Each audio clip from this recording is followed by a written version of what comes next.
Ayun, alright mga padi. So ito mga padi, ito yung update natin dito sa ating Lancer Itlog the 4G15, yung loose compression, yung cylinder number 4. Ayan, so na-pull out na natin yung cylinder head ngayon. And na-check na namin yung cylinder head niya, bakit siya nag-loose compression. So ito mga padi, ito yung kanya cylinder head. Kita naman natin bagong hasa, no? Yung kanya cylinder head. So meron tama dito. Ayan, nakita natin. Ayan. Ito mukhang hindi ito dinaanan ng reface ng machine sa tingin ko. Kasi iba kasi kapag reface ng machine ang tumama dito o ang gumawa dito. May mga linya-linya yon dahil dun sa ginagamit nilang parang pang scrape, no? So more or less ito hinasa lang ito ng liha. Kaya ganyang kapantay, no mga padi. Pero doon tayo sa problema, no? Ito nakita na natin yung problema nito mga padi. Kaya yung cylinder number 4 niya is loose compression. Wala talagang kompresyon o singaw. Ito yung ito yung ating nakitang problema. Kaya mga padi, itong barbula, engine valve ng exhaust. Ayan. Valve float siya mga padi. Yan, kung makikita ninyo, hindi siya nakalapat talaga, no? Nakaikot na yan yung niya, yung sa camshaft niya. So, hindi siya talaga nakadiin, mga padi. Yan, so more or less itong barbula na to is baluktot, no? Yun, baluktot yan mga padi. The rest naman is okay. So, inikot na namin yung camshaft niyan. Ito talagang cylinder na number 4, hindi talaga siya lumalapat, no? So ngayon ipo-pull out natin isa-isa yung mga engine valve niya. Titingnan natin, lalo na ito, titingnan natin ito kung baluktot, no? Ayan. Tapos ngayon, ito makikita rin natin dito. Ito na yung makina niya, no? So ito yung cylinder 1, 2, 3, 4. So minarkingan natin, no? Ayan, 1, 2 and 3. So yung walang marka yun yung number 4. Yan, makikita ninyo yung 1, 2 and 3. Kita ninyo may sunog. Yan, nag-discolorate siya mga padi. Kita nyo. Pero yung cylinder number 4 niya sobrang puti pa. So ibig sabihin wala talagang combustion na nangyayari dito dahil nga singaw, no?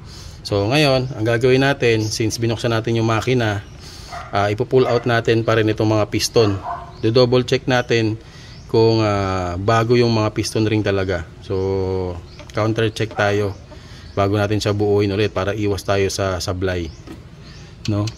So most likely itong sasakyan na to naputulan to siguro ng timing belt, no?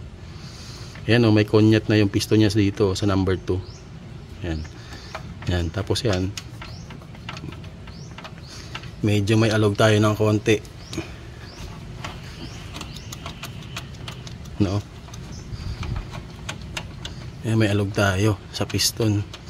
Kaya mas maganda ma-pull out pa rin para masukatan natin, no? Susukatan natin 'to mga padin ng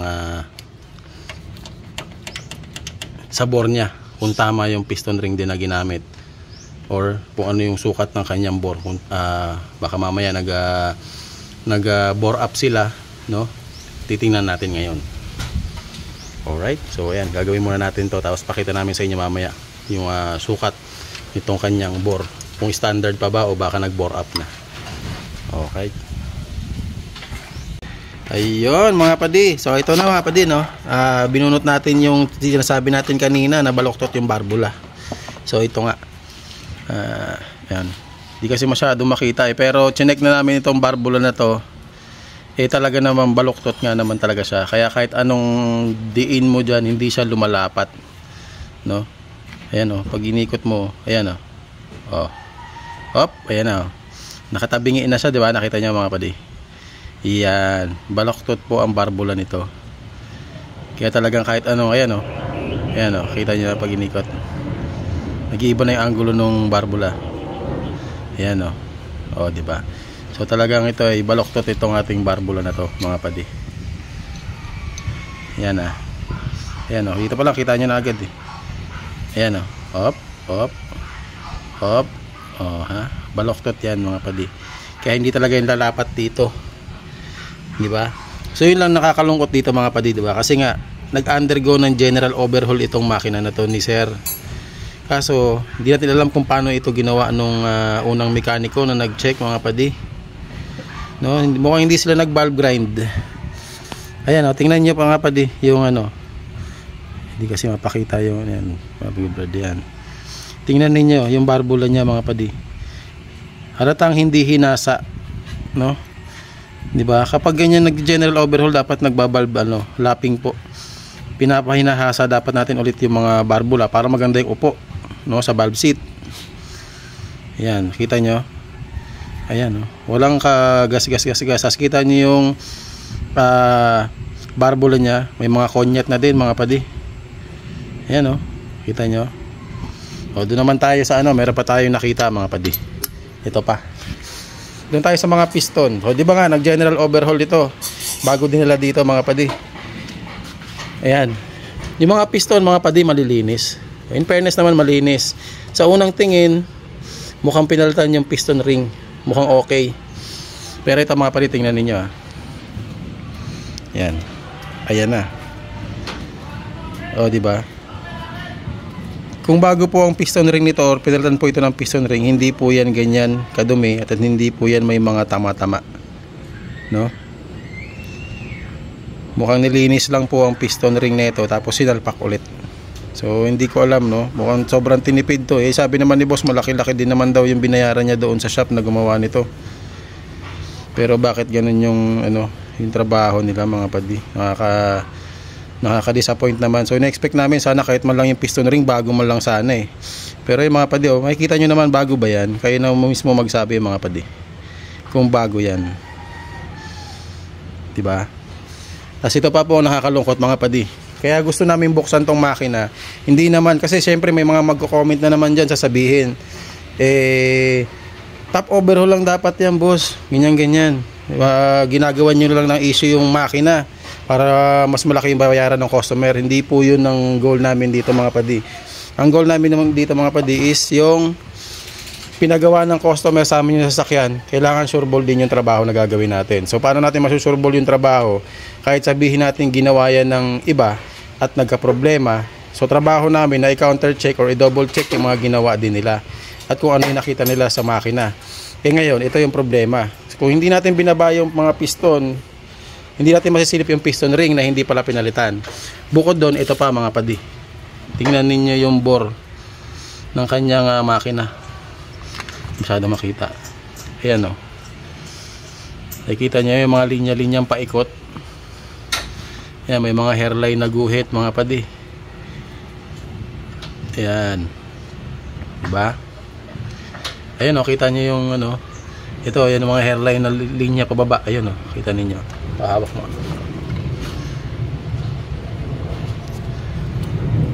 Ayun nakikita nyo yun? Yung doon sa ibandang baba na yun. Hindi makita Ito lang. Hindi ko kasi masyado makita yung mga padi. Yan, basta doon. Hindi makita. Ilaw mga ka sa ilalim, Kel. Ilalim, kamay. Yan, sa ilalim. Ako. Ayun Yun yung mga linya na yan mga padi kita nyo. Hindi kasi natin mailawan kung paano natin mapapakita sa inyo Yan. Basta may mga hairline siya. Kalawang. Ayan kita nyo. Ayan din sa bandang ibaba nitong chamber number 4, marami rin mga hairline. Yan. Tapos kasi nga natambak to, so mukhang kinalawang nito yung bore nito dati. Ayun, kita nyo naman yung ng bore nya. Diba? Yun yung mga chine-check natin mga padi. Which is hindi siguro ito binanggit nung unang gumawa nitong sasakyan na to dun sa owner. So hindi natin alam kung paano trabaho yung ginawa nila. Kasi ito pa, nagtanggal na rin sila ng piston, nilinis sila yung piston. Pero yung Conrad bearing, hindi rin sila nagpalit mga padi. Ayan, luma Kabubuo lang nito mga padi. Siguro wala pang 1 month yan. Tingnan nyo, yung kayod ng ano, yung kayod ng Conrad bearing. Oh, halatang luma, 'di ba? Ayan oh. Luma. Wala pa na malalim. Pero dito, ayan oh, 'di ba? Luma. Hindi ko alam kung ano yung mga pinalitan lang dito nung unang gumawa, mga padi. Pero yun. So yung mga padi, nakita niyo yung kondisyon ng makina niya. So yun yung lagi natin chine-check, mga padi, sa mga Lancer o sa kahit ano sasakyan na ginagawa natin dito sa shop. Hindi yung may mga nagko-comment kasi diyan na mga ano na mga medyo ang iniisip nila is pinapalaki namin yung gastos ng may-ari. So hindi yun ang point, boss, no? Ang point namin kasi dito, mga padi, pinagawa sa amin yung makina, no? Pag pinagawa sa amin yung makina, obligasyon namin na i-make sure na yung makina niya is nasa kondisyon once na buo namin. So, paano namin may kukondisyon nyo kung hindi namin checkin isa-isa, no? So, yung sa kanya, marahil, baka sa ibang mekaniko, yung mga mekanikong puro remedyo, ang alam is papalitan lang ng barbula yon, no? Isang pirasong barbula, hasain, okay na. Paano yung dito sa may lower part, di ba? Yung sa kanyang ano, yung sa kanyang engine block, mga padi. So nakita niyo naman may mga hairline na linya. Tapos yung piston ring hindi pinalitan. So isipin niyo na lang, mga padi, gumastos din yung owner nito doon sa unang shop, parang nasa mga 25 to 30 ang sabi niya ginastos niya. Pero kayo po magsabi, sulit ba yung ginastos niya doon sa nakita natin problema? Baloktot yung barbula. Isa pa nga doon pala is yung kanyang rocker arm na isang piraso naputol din doon sa isang shop, doon nga sa shop na pinagpagawa nila. So pinilitan naman yun. Yun nga lang, syempre yung barbula baloktot, hindi mo lang hinasa, hindi mo lang nilinis yung makina, mga padi. Yung piston nilinis, pero yung piston ring hindi pinalitan, pati Conrad bearing hindi rin pinalitan. So anong nangyari? So kayo na magsabi, mga padi, no? Kung ito ba ay ginagawa lang namin ng issue o talaga bang karapat-dapat na bigyan ng pansin yung mga nakita natin na problema, no? Kung medyo nag-relax tayo dito sa approach natin dito sa Lancer na to, malamang baka pag ginawa natin to hindi rin magtatagal at babalik si customer dito dahil may problema na namang iba sa makina, diba? So yun lang, mga padi, hopefully naintindihan niyo yung point namin, bakit namin na iniisa-isa talaga binubusisi yung kada parts ng makina na binubuo namin. Syempre sa amin hindi lang yung para sa customer na ano na maging okay yung makina niya. Syempre para sa amin din, iwas back job din sa amin. So syempre kada back job, if ever man may back job doon sa amin gagawin, syempre abala rin yung sa amin and abala rin yung doon sa customer, diba, mga padi? Bukod doon, yung perang ginagastos, oras ng customer at yung sa amin din, hindi rin biro yung mga padi. So yung pinapahalagaan natin. Kaya every time magbubukas tayo ng makina or mag-overhaul tayo, lagi kami nagdo-double check and lagi naming ina-advise na laging check-in itong sa engine block, no? Kasi yan yung mga nakatagong issue na hindi mo makikita once hindi mo talaga binuksan. Alright, mga padi, so yun, tuloy muna natin to and then tingnan natin kung ano yung mga magagawa natin. Pero yung sa head, sure ball, palit tayo barbula doon. Tapos hasay natin. Pero mukhang kailangan natin magpalit ng bagong barbula kasi ibang barbula yun may mga konyat na din yung iba. So luma na rin talaga, no? So yun, yung mga padi, abangan nyo yung gagawin natin dito sa Lancer na to. Salamat, mga padi.